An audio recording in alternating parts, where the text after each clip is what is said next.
मला सांगायचं आहे की समाजामध्ये काही अनुभव काम करत असताना येत असतात आणि काही महिला पण मला बोलत असतात. तर त्या महिलांसाठी त्यांचं मनोबल वाढण्यासाठी नक्कीच आज मला जी संधी दिलेली आहे आपले न्यूज चॅनलचे A to Z न्यूज चॅनलचे अबुजर सर यांना तर मी सगळ्यात पहिले आभार मानेल की आपण मला जी बोलण्याची संधी दिली त्या माध्यमातून. त्यामुळे एक लाईन मी काही लोकांसाठी लिहिली होती, आज चॅनलच्या माध्यमातून मी समोर आणणार आहे. नफरत करोगे हम भी आदर भूल जाएंगे. हे त्यांच्यासाठी आहे जे महिलांना कमी लेखतात आणि महिलांना मागे खेचण्याचा प्रयत्न करतात. तर हा मेसेज रोखठोकपणे त्यांच्यासाठी आहे.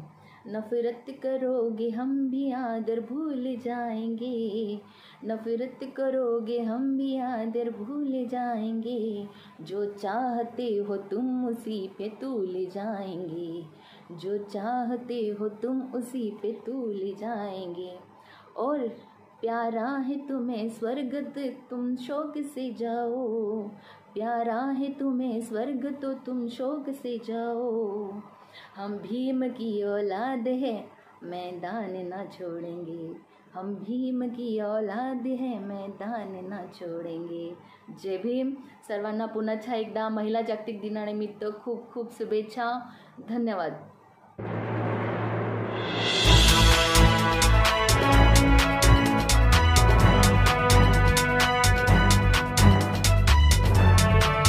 नमो बुद्धाय. जय भीम. जय शिवराय. मी राजश्री राजा सुरवाडे, अध्यक्ष राजश्री संघमित्रा महिला सामाजिक बहुउद्देशीय फाउंडेशन भुसावळ, तसेच दक्षता समिती, त्याचबरोबर शांतता समिती सदस्य भुसावळ पोलीस स्टेशन. आज महिला जागतिक दिनानिमित्त सर्वप्रथम तर मी सर्व महिलांना महिला जागतिक दिनानिमित्त खूप खूप शुभेच्छा देते. मला तरी वाटतं महिला जागतिक दिवस हा प्रत्येक ठिकाणी साजरा होतो, पण तो दिवस त्या महिलांसाठी स्पेशल न ठेवता आपण प्रत्येक दिवस हा महिलांचा दिवस असला पाहिजे. प्रत्येक दिवस त्या महिलांचा सन्मान झाला पाहिजे. प्रत्येक दिवसाला त्या महिलांना आदर सन्मानाची वागणूक मिळायला पाहिजे. प्रत्येक दिवसाला तिचा आदर्श डोळ्यासमोर ठेवला गेला पाहिजे आणि प्रत्येक दिवसाला तिचं महत्त्व मानसिकतेने समजून घेतलं पाहिजे. तर एवढंच मी काही महिलांना मेसेज देऊ इच्छिते. तर त्यांचेही आभार की त्यांनी मला ही संधी दिलेली आहे. आणि महिला जागतिक दिनानिमित्त जर सांगायचं झालं तर खूप आनंदाने हा दिवस खूप धूमधडाक्याने आनंदाने साजरा होत असतो. विविध ठिकाणी महिलांच्या कर्तृत्वाचा सन्मान होत असतो. विविध ठिकाणी शाळा असेल, कॉलेज असतील, काही NGOज असतील, काही कुठल्याही क्षेत्रातले व्यक्ती असतील, महिलांचा सन्मान करत असतात. महिलांसाठी विविध उपक्रम राबवत असतात. आनंदाचे असतात. सामाजिक शैक्षणिक क्षेत्रातले उपक्रम, स्पर्धा परीक्षा घेतात किंवा काहीतरी मोठी इव्हेंट ते ऑर्गनाईज करतात किंवा मानश्रियांचा आदर्श समाजामध्ये रुजला पाहिजे, त्यांचे कार्य समाजामध्ये यायला पाहिजे. त्यासाठी असे प्रोत्साहनास्पद प्रबोधनात्मक कार्यक्रम किंवा मोठे ऐतिहासिक कार्यक्रम घडवत असतात की जेणेकरून त्यांची चळवळ समाजामध्ये यायला पाहिजे.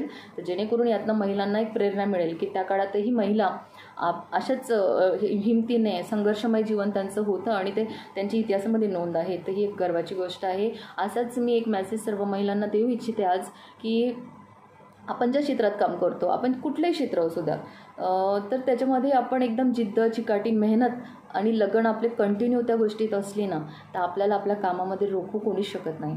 हां, त्रास होतो, काम करताना त्रास होतो, महिलांना बोललं जातं, अडवलं जातं, काही प्रत्यक्षपणे तिला त्रास दिला जातो. तर अशा क्रूरतेच्या मानसिकतेच्या लोकांना जे मनोवाद त्यांच्या मनामध्ये बसलेलं आहे की महिलाला अडकवलं पाहिजे, कुठेतरी तिचं कार्य थांबलं म्हणजे ती घरात बसेल, खूप प्रत्यक्षपणे त्रास देण्याचा प्रयत्न करतात. आपण काय करतो ते समाजाला सांगू देत नाही आणि ते आपल्यासोबत काय करतात ते नाही सांगू देत. पण आपण जेव्हा बोलतो तरी तिथे बोलतेच, तिथं असंच तसं नसतं. तर महिलांना तुम्ही समानतेची वागणूक द्या, महिलांची इज्जत करा. कुठलीच महिला कमी नाही. आज देशाच्या राष्ट्रपतीच्या खुर्चीवर विराजमान पण एक महिला आहे आणि गर्वाने सांगावंसं वाटतं ती एक महिला आहे. आणि त्याचबरोबर चंद्रावर धक्का आकाशात आपल्या महिला पोचलेल्या. असं कुठलं क्षेत्र नाही की जिथं महिलाने एक जज म्हणून न्याय देण्याची भूमिका पण एक महिला तिथं विराजमान असून करत आहे. सुप्रीम कोर्ट असो, हायकोर्ट असो, सेशन कोर्ट असो का आपलं स्थानिक लेव्हलचं कोर्ट असो, हर एक ठिकाणी महिला विराजमान आहे. पक्षकाराची भूमिका मांडताना पण वकील महिला आहेत. डॉक्टर, जिथं आपण जीवनदानासाठी हॉस्पिटलला जात असतो तिथे एक डॉक्टर म्हणून पण आपली महिला विराजमान आहे. त्या पेशंटची काळजी घेण्यासाठी एक नर्स म्हणून पण एक महिला विराजमान आहे. त्या पेशंटचा सभोवतालचा परिसर स्वच्छ असला पाहिजे, सफाई कर्मचारी म्हणून पण एक महिला उपस्थित असते. गाव स्वच्छ असलं पाहिजे, त्यातही महिलांचा खारीचा वाटा असतो. असं कुठलंच क्षेत्र नाही, छोट्या क्षेत्रापासून तर अगदी मोठ्या क्षेत्रापर्यंत मी गोष्ट करेल की असं कुठलंच क्षेत्र नाही आहे की तिथं महिला विराजमान नाही आहे.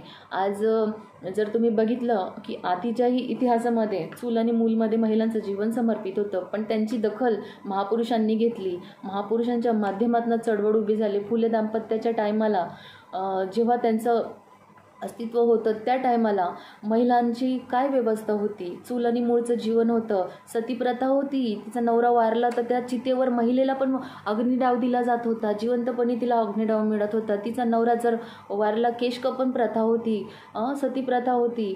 त्याच्यानंतर तिला चूल आणि मूलमध्ये जीवन, तिला शिक्षणाचा तक्का अधिकार नव्हता. महिलांना शिक्षणाचा अधिकार मिळावा म्हणून फुले दाम्पत्यांची जी चळवळ भारत देशासाठी आहे ती खूप मोलाची आहे. आणि त्या चळवळीचं न विसरता आपण त्याचं आजच्या दिवशी त्यांच्याही ऐतिहासिक कार्यकिर्दीला आपण स्मरणात ठेवलं पाहिजे. मासाहेब जिजाऊ असतील, त्यांनी शिवरायांना घडवलं. एक आदर्श राजा त्यांच्या पोटी जन्माला आला आणि त्यांनी त्यांचे जे आदर्श त्यांच्या मनात रुजवले की प्रत्येक महिला ही आई समान आहे, माता समान आहे, तशी वागणूक त्यांनी महिलांना दिली.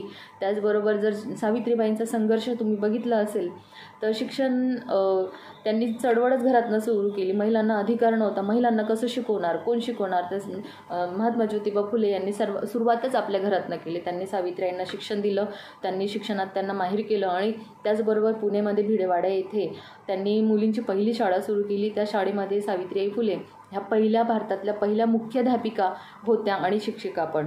त्याचबरोबर त्यांना मोलाचा वाटा दिला अशा आपल्या फातिमा शेख होत्या. त्यांनी त्यांना सपोर्ट केला आणि असं करून त्यांनी देशामध्ये महिलांची शिक्षणाची चळवळ चालू केली, उभारली.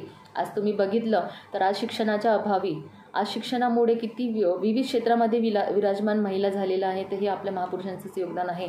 आणि यांचं सर्व आदर्श डोळ्यासमोर ठेवून, यांचं सगळं कार्य डोळ्यासमोर ठेवून भारतीय संविधानामध्ये महिलांना पुरुषांच्या बरोबरीला समानतेचा अधिकार मिळावा, त्यांना व्यक्ती स्वातंत्र्य मिळावं, त्यांना समानतेचा दर्जा मिळावा, त्यांना हर क्षेत्रामध्ये पुढे जाण्याची संधी मिळावी म्हणून परमपूज्य डॉक्टर बाबासाहेब आंबेडकर यांनी संसदेमध्ये त्यांच्या काळामध्ये त्यांनी हिंदू कोड बिल मांडलं होतं. त्यामध्ये महिलांचे न्याय हक्क अधिकाराची लढाई त्यांनी ते प्रस्तावना मांडली होती, परंतु त्याला धिक्कारण्यात आलं होतं. त्यामुळे बाबासाहेबांनी मंत्रिपदाचा राजीनामा दिला. ही गोष्ट विसरून चालणार नाही. महिलांच्या न्याय हक्कासाठी त्यांनी मंत्रिपदाचा राजीनामा दिलेला होता, इतिहासात नोंद आहे. त्याचबरोबर त्या गोष्टी स्मरणात ठेवून त्यांनी भारतीय संविधान बनवलं.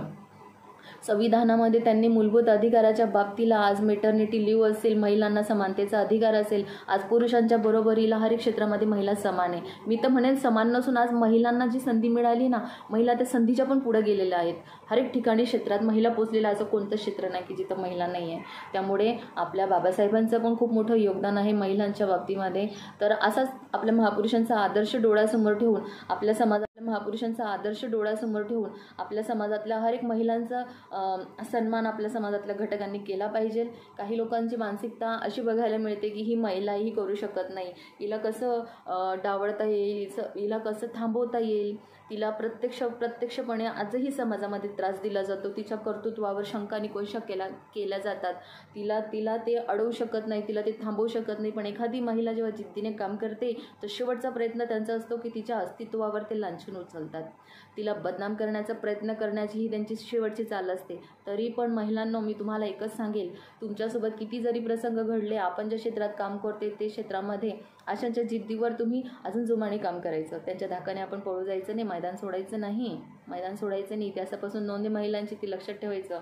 मैदान गाजवायला शिकायचं, मैदान सोडायचं नाही. तर त्रास झाला तर नक्कीच महिलांनी समजून घ्यायचं.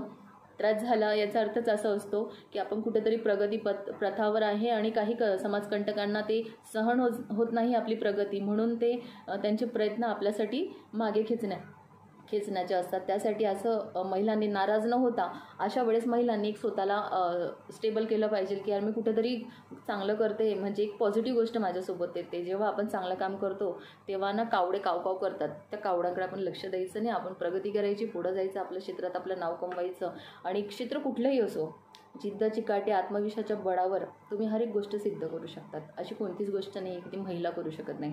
त्यामुळे महिलांना तुमचा तुम्ही एक स्वाभिमान जागा करा. तुमच्यामधली जी जिद्द आहे, जी चिकाटी आहे, त्याला तुम्ही चालना द्या. एवढंच मी आज महिला जागतिक दिनानिमित्त सांगेल. आणि मला इथे A to Z update news चॅनलचे अब्दुर शेख सर यांनी जी मला बोलण्याची संधी दिली यांच्या चॅनलच्या माध्यमातून, तर आज महिला जागतिक दिनानिमित्त मी त्यांचेही आभार मानेल की एक महिला म्हणून तुम्ही जितकेही पत्रकार असतील, सोशल मीडिया यूट्यूब चॅनलचे असतील, पत्रकार बांधव असतील, प्रिंट मीडिया असेल, हार्ड कॉपीचे पत्रकार बांधव असतील, जेवढेही पत्रकार बांधव आहेत जे महिलांना प्रोत्साहन देतात, त्यांच्या बातमीला प्रकाशित करतात, ते जे कामं करतात ते समाजामध्ये आणतात, तर अशा पत्रकारांचेही मी आज आभार मानायला विसरणार नाही. तर सगळ्या महिलांना शेवटी एकच सांगेल की बाबासाहेबांनी एक तत्त्व सगळ्यांना सांगितलं होतं, शिका, संघटित व्हा आणि संघर्ष करा.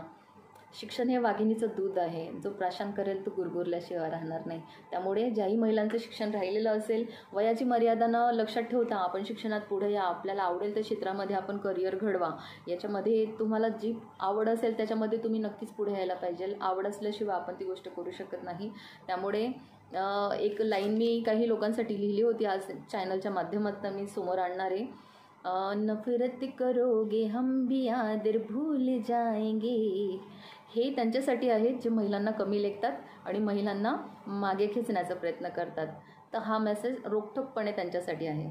नफरत करोगे हम भी आदर भूल जाएंगे, नफरत करोगे हम भी आदर भूल जाएंगे, जो चाहते हो तुम उसी पे तूल जाएंगे, जो चाहते हो तुम उसी पे तूल जाएंगे. और प्यारा है तुम्हें स्वर्ग तो तुम शौक से जाओ, प्यारा है तुम्हें स्वर्ग तो तुम शौक से जाओ.